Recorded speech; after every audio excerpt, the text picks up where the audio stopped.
উম্মে ফাতেমার ফরিয়াদ। সিকন্দিরিয়ার অধিবাসী উম্মে ফাতিমাহ নামে এক মহিলা মদিনা মনোয়ারায় হাজির হওয়ার পর ওর এক পা ক্ষত ও অবশ হয়ে যায়, ফলে চলাফেরা করতে অক্ষম হয়ে গেল।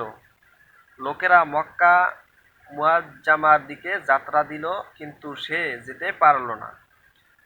একদিন সে কোনো প্রকারে রওজা পাকে হাজির হলো এবং রওজা পাক তওয়াফ করতে করতে বলল, ইয়া হাবিবুল্লাহ, ইয়া রাসূলুল্লাহ। লোকেরা চলে গেল, আমি রয়ে গেলাম। হুজুর, আমাকে হয়তো পাঠানোর ব্যবস্থা করুন অথবা আপনার সমীপে তলব করুন। সে এরকম বলতেছিল, উক্ত বছরের 3 জন আরবি যুবক মসজিদে নববীতে প্রবেশ করে জিজ্ঞাসা করতে লাগলো, মক্কা মুআজ্জামায় কে যেতে চাচ্ছে? উম্মে ফাতেমা সঙ্গে সঙ্গে বলল, আমি যেতে চাচ্ছি। ওদের মধ্যে একজন ওকে বলল, তুমি দাঁড়াও।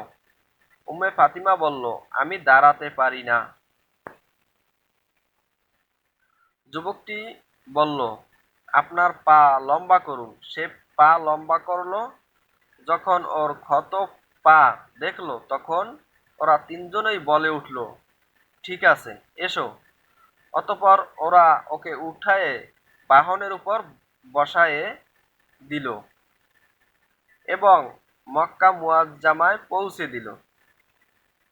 উম্মে ফাতিমা ওদের এ সহযোগিতার কারণ জিজ্ঞেস করলে ওদের একজন বলল, আমাদেরকে স্বপ্নে হুজুর সাল্লাল্লাহু আলাইহি ওয়াসাল্লাম নির্দেশ দিয়েছেন, এ মহিলাকে মক্কায় পৌঁছে দাও। উম্মে ফাতিমা বলেন, আমি খুব আরামে মক্কায় পৌঁছে গেলাম। সবক: আমাদের হুজুর সাল্লাল্লাহু আলাইহি ওয়াসাল্লাম এখনো প্রত্যেক ফরিয়াদকারীর ফরিয়াদ শুনেন এবং প্রত্যেক সমস্যার সমাধান দেন।